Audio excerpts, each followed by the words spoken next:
Imagine a world where your entire life is just a series of perfectly optimized checklists, yet you wake up feeling completely, inexplicably empty. Have you ever felt that? Well, today's explainer dives deep into a grim, dark, gothic fable called The Parable of the Hound and the Hollow Harvest. It's this absolutely biting critique of the modern empty vessel. We're going to explore a philosophical Socratic dialogue between cold, calculating intellect and raw biological truth. We'll be journeying through a sterile trap of a city, and the crazy part, we're going to experience all of it entirely through the eyes of the ultimate honest witness, a terrifying hound. Let's get right into it. So, our primary lens for this story isn't a human being at all, it's a beast. And this creature doesn't even breathe normal air. It literally exhales a thick volcanic mist, the vaporized heat of the somatic unconscious.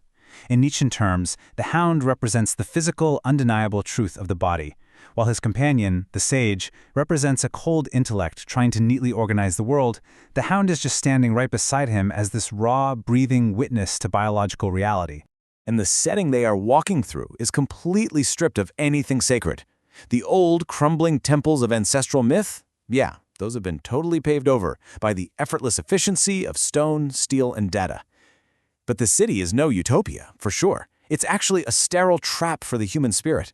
It's a place where mechanical efficiency has totally bulldozed over biological truth, leaving everyone perfectly organized, but completely hollow inside. Now, to survive this trap, the hound wields what Nietzschean philosophy calls the great reason. Think of it as the undeniable somatic chaos that just lives in your blood. You know how our modern world loves to put on this golden mask of perfection, right? Everything is polite, optimized, and data-driven. Well, the hound is the ultimate lie detector against that mask. With these twin embers of judging red eyes, the beast pierces right through the superficiality, looking for the true organ of longing within the people of the city. This is where the formal Socratic debate on human purpose really kicks off. The sage, who is this cold architect that actually turned the world's chaos into sterile data in the first place, needs to know if any spark of the sacred even remains in his creation. They are searching for a noble soul. So the sage uses the hound to test the citizens, challenging the beast to look past all the optimization and uncover what's actually under the hood. Let's look at their very first subject, the High Magistrate. This guy dispatches justice flawlessly, completely free from the messy, contamination of grief. He is an absolute triumph of mechanical efficiency. On paper, in a society that runs on data and algorithms, this man is literally the pinnacle of modern success. He's perfectly optimized, functioning without a single human error or emotional hiccup. But through the hound's eyes, the whole illusion just shatters. The beast sniffs out the truth and speaks with the guttural voice of the active negative. The magistrate isn't perfect. He is a structure of identical vacancy. The hound brutally exposes him as a hollow shell, basically practicing a masquerade of the hollow. All that flawless execution of the law? It's really just a mask covering his internal shame, his resentment, and a psychic vacuum so absolute it could swallow the sun. So the verdict is absolute, the answer is lacking.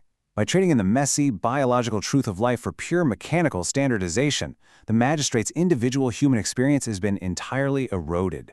Those pristine robes he wears are literally just fabric draped over a void. It's this profound statement on how standardizing our living arrangements and our societal roles can just utterly destroy our deeper humanity, stripping away the soul in exchange for predictable regularity. Moving on, they approach a great scholar, a man sitting atop a literal mountain of pamphlets. Now here is a guy who believes he has conquered the strange malaise of existence through pure, unadulterated logic. He has gone so far as to reclassify anything sacred, anything deeply human or spiritual, as simply irrational. He represents the ultimate victory of the cold mind over the pulsing, living body. The sage tests his wild companion once again, presenting this scholar as a master of logic who has supposedly solved the riddle of life. But to the hound, logic is a poor reason that actually cowers from the blood. As the hound's volcanic mist dampens the dry parchment of the scholar's life work, it prepares its judgment. And the Socratic tension here is palpable. Can pure intellect ever actually substitute for biological reality? The hound's piercing red eyes reveal the grim truth. All this intellectualism is just a sterile scaffolding, built so the scholar can escape the groan of the earth.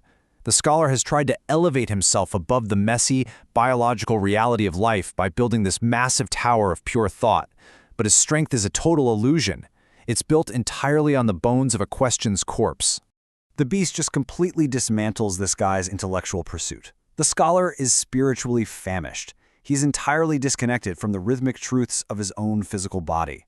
Actually, his entire worldview is constructed out of this deep-seated terror of biological chaos. By rejecting his physical nature, he's basically emptied his own vessel. And so, that recurring motif strikes us again. The answer is lacking. And this brings us right to the core sickness infecting the city, the caloric muting of the soul. Think about the stark difference between a fed man, someone whose biological hungers and deep primal needs are truly satisfied, and a muted man who just silences a hunger to mask an inner void. The city has tragically confused the two. They assume that simply muting a physical urge is the exact same thing as genuine human fulfillment. The sage, you see, has designed a clinical trap for the spirit. He optimizes hunger by studying caloric requirements, mapping out circadian rhythms, and standardizing the human vessel and the exact hour of eating.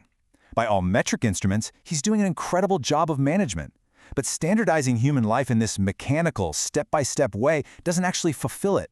It systematically creates an evacuated, hollow entity.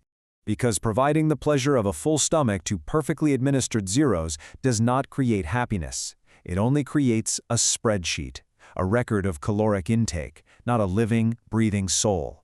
The pleasures hold zero value because the vessel itself is voided of substance. It's a genuinely terrifying mirror held up to our own modern obsession with tracking, optimizing, and hacking our daily routines at the complete expense of actually experiencing them.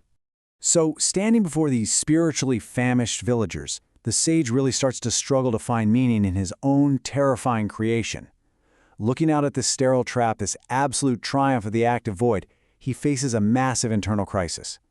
He turns to the beast for its ultimate judgment.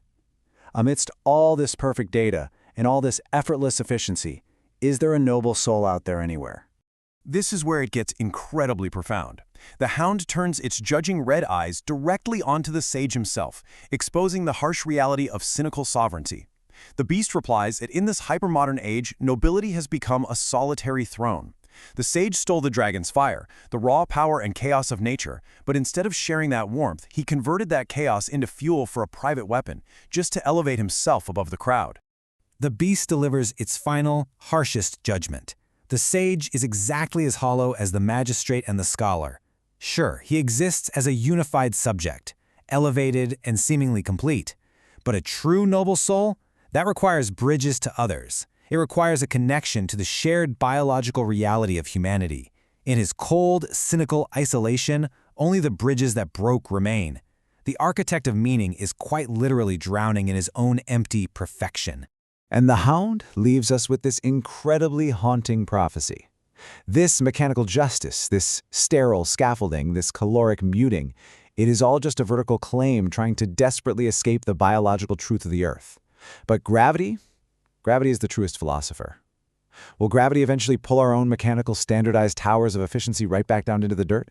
And until it does, are we simply optimizing our own absolute vacuum? So ask yourself, are you truly fed or are you just muted?